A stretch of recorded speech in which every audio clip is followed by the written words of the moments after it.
Good morning, good Sunday morning. It's Joyful Hermit. I just had a text, this sort of interesting little situation that popped up, and I thought I would share it for any of those who might get some ideas from it.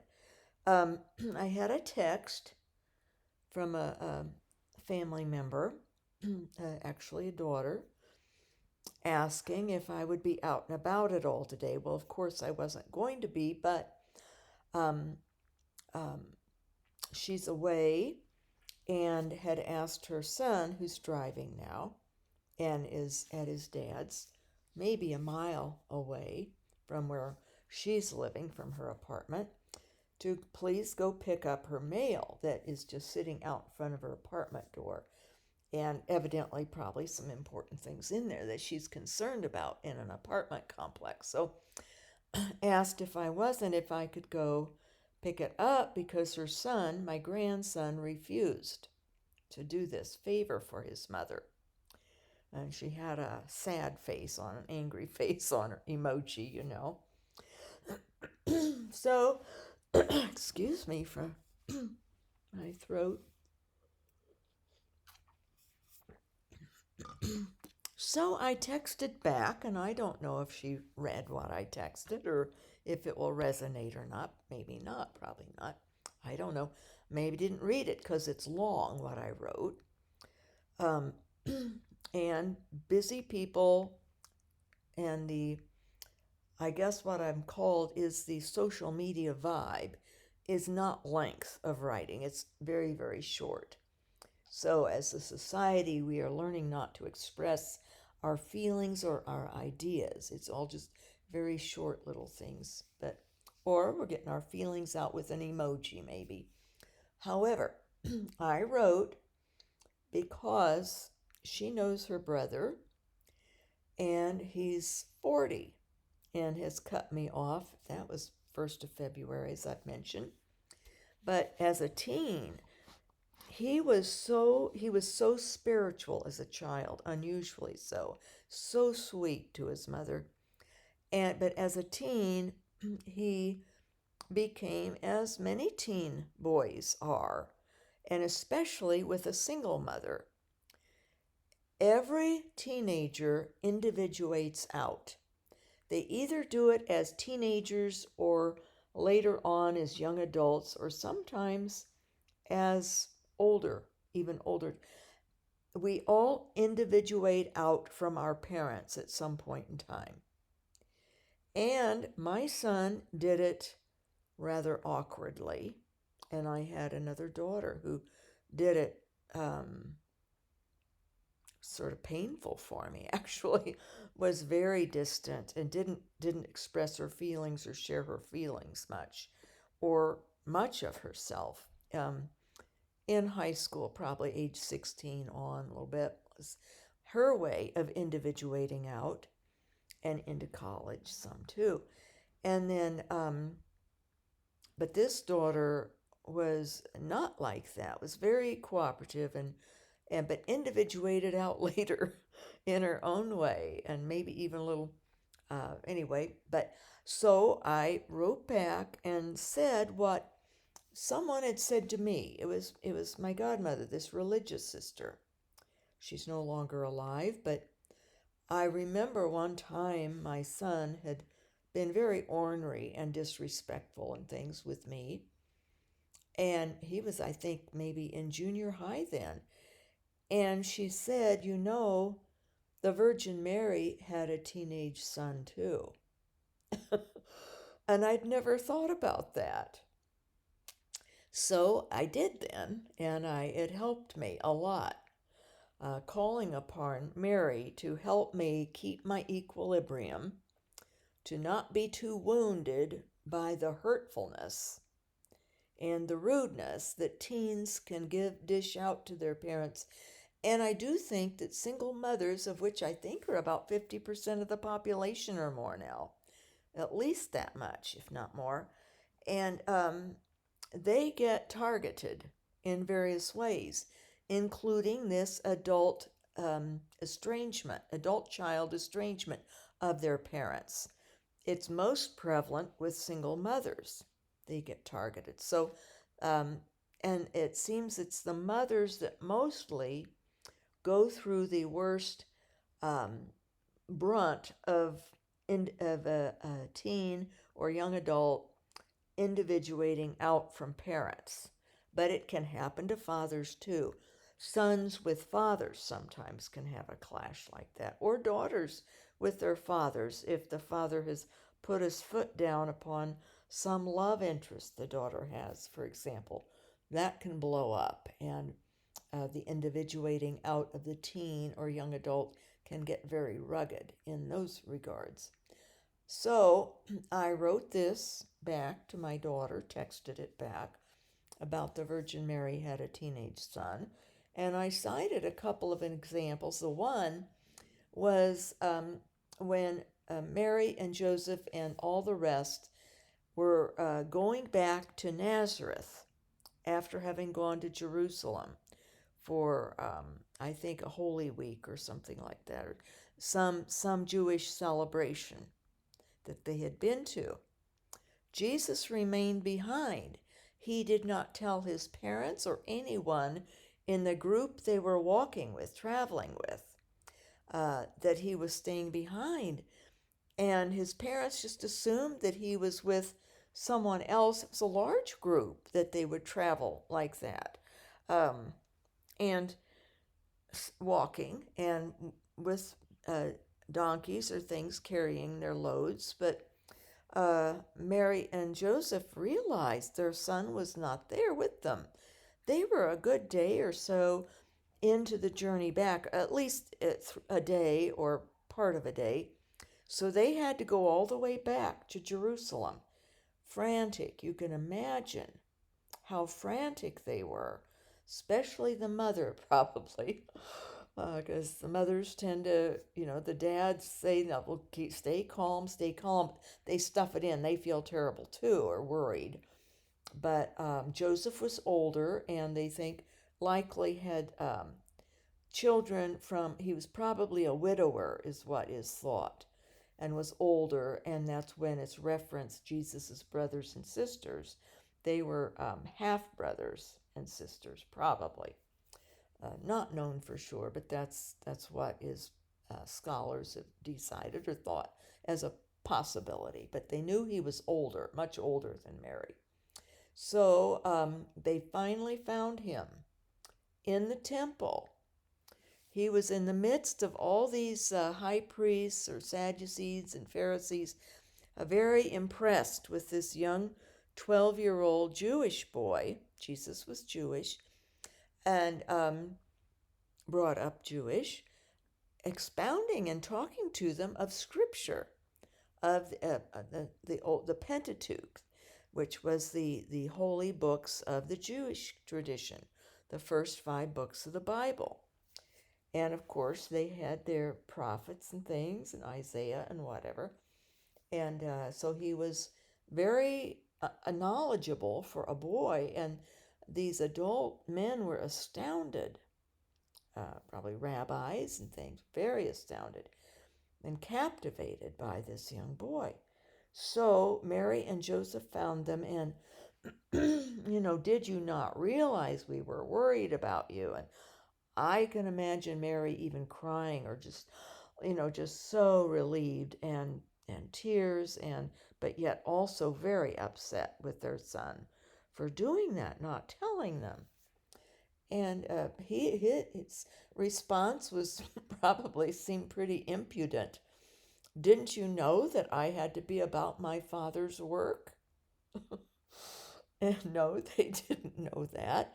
But it did say Mary pondered it in her heart. But I don't think they were any too pleased. And but also just praising God, Yahweh, that they had found their son. Someone's at my door. I'll leave it. I think it's just a delivery of some supplements I'm getting. Dr. H mentioned might help my fatigue. Puppies, quiet down. Okay, so anyway, so they got Jesus and went back, continued on, got back to Nazareth with him. Well, years later, when Jesus began his public ministry. Excuse the interruptions. My dogs aren't even teens. They did. Jesus told his mother that he was leaving. He had to go out and do his mission, his purpose. And who knows to what extent he talked to her about it. He was about 30 then, they feel. And it's also thought that he may have gone also earlier, say out in the desert or something, or to ponder and to study and pray more in preparation for leaving his mother. And he had been a carpenter too, my dogs. Now just stop it. Settle down. Go over to your place, lovey. Settle down. Settle. He was out. He was in Capernaum, where Jesus lived for a time. Had a house there. Probably it was one of the disciples, I think. Holmes, maybe it was Peter, and would stay there when they weren't out, walking and preaching and Jesus teaching and healing and all of that.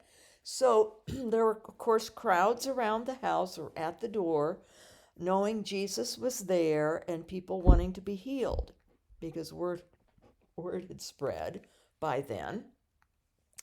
Mary had come there with, she said, the brothers and the sisters, or one of the disciples said to Jesus, your mother and brothers and sisters are out there. Your mother wants to talk with you. Well, Mary had heard the rumors, as had the half-brothers and half-sisters, Mary's stepchildren it would have been. It's what they think. You think for yourself. That's what I think is logical based on different things I've read.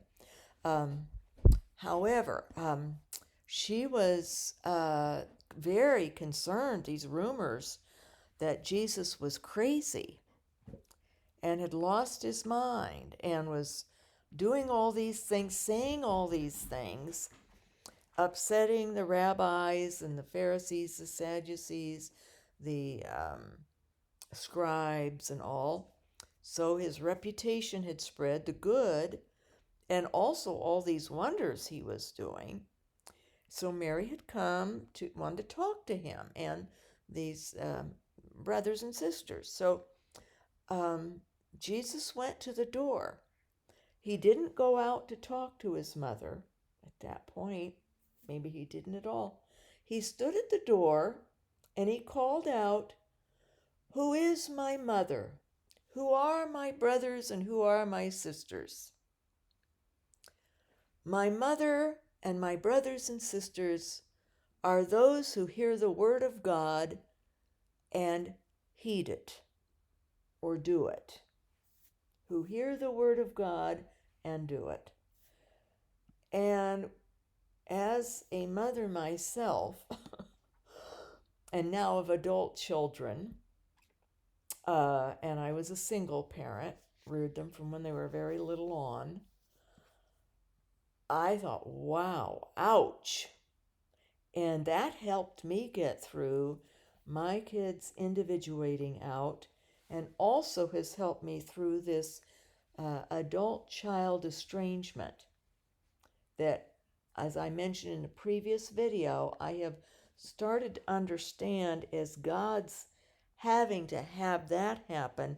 And if I'd been with it even 10 years ago, I would have let go better and not suffered it and been so wounded, because I would have then probably been focusing more on sharing my spiritual life, which is, I'm pretty sure, and bringing God into whoever wants to listen, what I have learned from God on scriptures and on prayer and on how God is so real and active and interactive in our lives in the tiniest of details, such as this text I got this morning from my daughter, who I have had to come to accept and understand, contacts me on an as-needed basis. Doesn't contact me just to talk or to, share things. None of that has been going on since the 1st of February. There's been no real sharing. One time when the grandson was being a pill in a big way again and opened up to me, and I probably didn't quite handle it. I handled it well, but not in the way she maybe wanted or felt she needed at the time, but it worked out as I had figured it would. But anyway, Mary saying, I thought, wow, how hurt Mary must have been. Her son was basically negating her as, who is my mother? It's he generalized, but it was truth what he was saying. And I'm sure Mary pondered that in her heart, but it would have been painful to have been sort of discounted by your son and publicly like that. But Mary she did not ditch her son whatsoever. Within a short period of time, maybe within a year or so from then, she was at the foot of his cross and had heard, that he was probably even in the crowd when the people were shouting out to Pilate, wanting him to have him crucified. Jewish people who were just caught up in the mob mentality. And Mary was there for her son. She never lost love or prayers, and she probably pondered that and understood what he meant, even though it would have hurt. So I wrote that also to my daughter of how a reminder that, and of her own brother, my son. And I said, he's a 40-year-old teen in a way, still. Had cut me off, but before that, off and on, would text or say some of the just mean. I worry some that he's picked up from his father, who he's aligned with, more than I had realized since college. He's aligned and been around his father a lot more with that narcissistic sociopath, and the tone of voice and the targeting me off and on, but not always. But it's cut off now.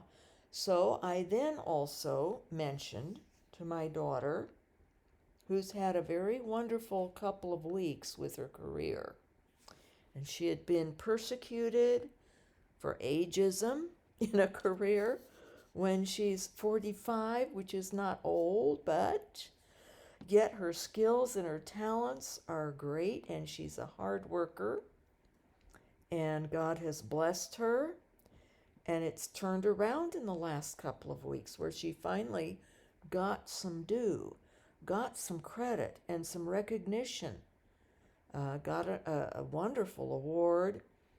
Also had an article in which her son also was interviewed, and he said wonderful things about his mother in the article. So I reminded her of that, and of the individuating out that people do.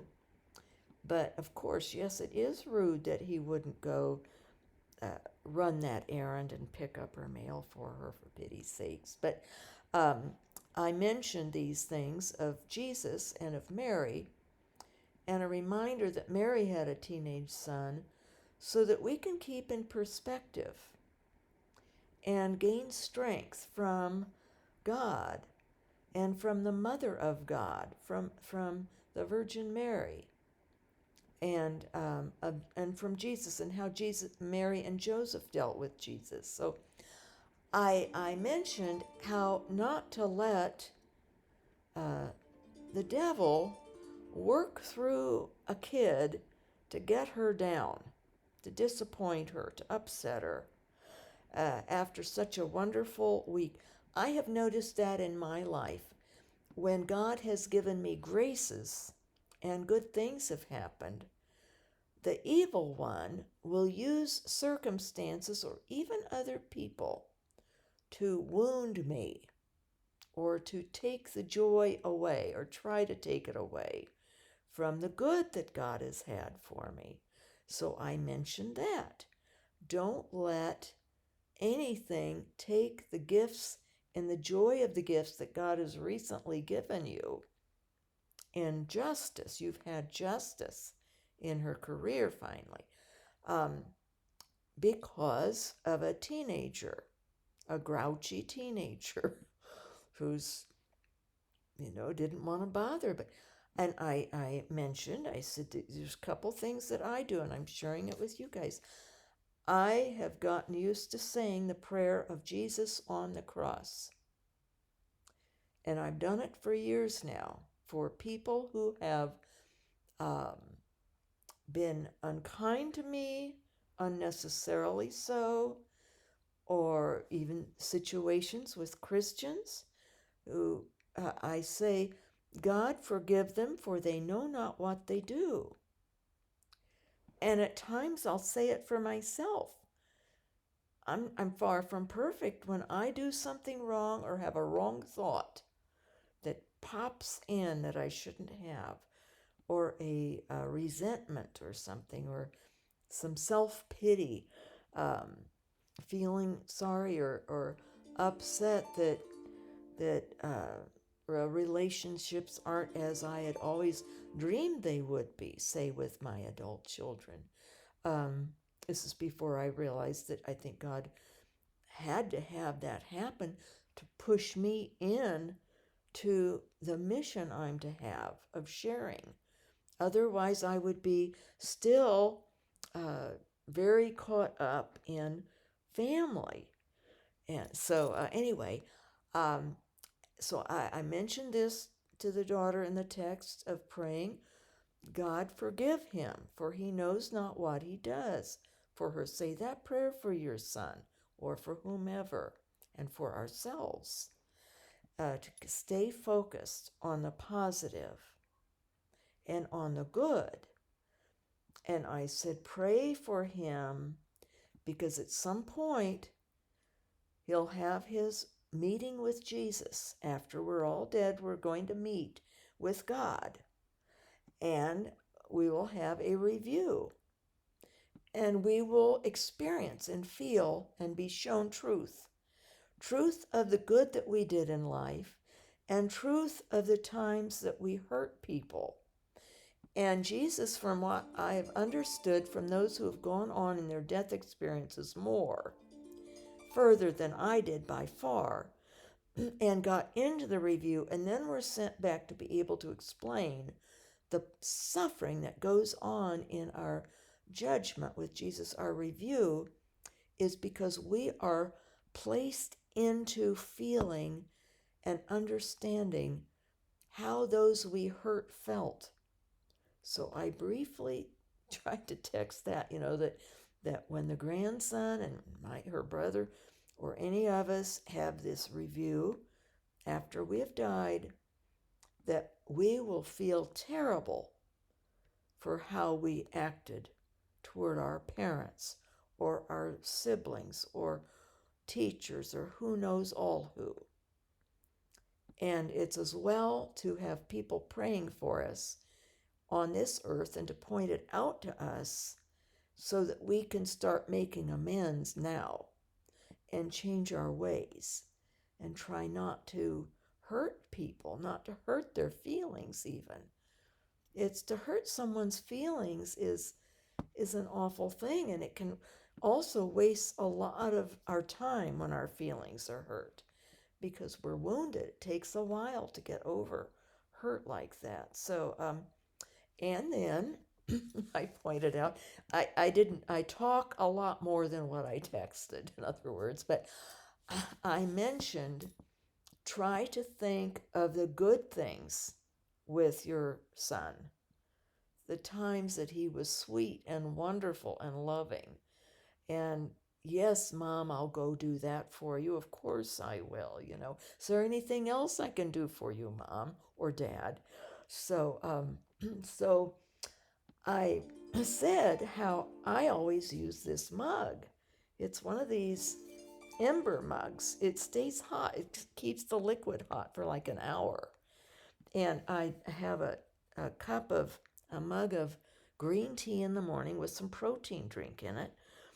And my son got me this. I was surprised and really thrilled. It was 3 years ago this Christmas. Here comes this package for me. It was even wrapped by the place that he got it, ordered it and paid extra for gift wrapping and a nice note with it to his mom for my Christmas present.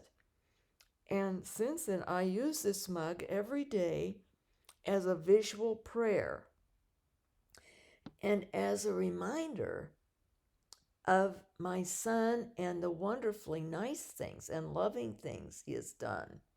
Not that that it had to be temporal, but this is just a temporal reminder for me. And it was a lovely gift and a very useful gift that I've enjoyed and continue. And it's my prayer. And his now wife had given me some tea. So I used that, even though they're not communicating with me at all and haven't since the 1st of February. So I still pray. And instead of letting the objects be a negative reminder, I'm working on having it be a reminder of love and forgiveness. And that prayer, Father, forgive them, for they know not what they are doing. And they'll regret it someday. They will, even if it's when we're all passed over, when they're gone, even. They will regret, just as I will regret things that I did that I haven't made amends for. So it's a good prayer to say. And yes, I'm going to load up the dogs and we'll head over. It's probably 5 miles for me through traffic. My grandson would have been under a mile, maybe a mile, but he's not quite 17 and he gets like that. And I remember well, especially my teen son, and how he's 40 now and is acting in a way that is, I guess we could say, sort of reprehensible, but he feels he's in the right, even though I've apologized and took it all on me. But we don't even need to do that. Just pray, love, pray, forgive, and worry about ourselves. I'm trying to think positively. This will force me to get up and do something. And that I'm praising God for. It will be a push for my body. Otherwise, I wouldn't have, because I'm having my pain problems. And I'm trying not to complain so much about it or even talk about it. And yes, I am going to talk with the pain doctor. It's taking a while for me to analyze and to be sure exactly that it is the pain causing the nausea and that it is from the low back and going down the legs, because I have pain in other areas of my body that can scramble my awareness of, and I also spend a lot of time trying to get my mind out of my body so that I don't feel it as much. So that's why I have been diddling around with this pain situation. And yes, we'll ask to get the pump increased, and I'll ask them to do it enough so that we can really tell if it's going to work or not. We can always lower it. So, okay, but pray the prayer that Jesus did on the cross for anyone who hurts you or offends you unnecessarily. If it's right that they say, no, I'm not going to, such as I think if people have bent over backwards and bent over backwards and someone keeps abusing you, it's okay to say no if you want. And I had for a long time been trying to say, well, I'll take the high road. Sending gifts, Christmas, birthdays, encouragement cards, notes to the grandkids. No response, not even that they got anything. The grandson was always good with that. He responds, but and then others, no, nothing for me. My son, nothing. And it's not that I need anything. It's the idea of it that. So I did write and say to one of my adult children that I wasn't going to do non-reciprocal relationships. In other words, I wasn't going to keep reaching in if there was never going to be a response or an answer. After years of taking the high road. So, and I don't know, it's going to be hard at Christmas. I still might give in and tell myself, no, take the high road and send things. I probably will, with my prayer. Father, forgive them, for they know not what they're doing. I hurt their feelings non-intentionally, like 11 years ago. And being punished still, I think. Or else my suffering triggers or something. I trigger the daughter of memories of the past, of childhood or something. So I'm trying to have compassion for that and just letting it all go. Trying to let it all go. But remember that Mary had a child who grew up and an adult child. She did lose him when he was around 33, tragically, as we all know, and unrighteously. Horrible. And they had times with him that he, being human, the God man, divine and human, he had his earthly life and he did his things that from his view, God's view, didn't you know I had to be about my, of course they didn't know.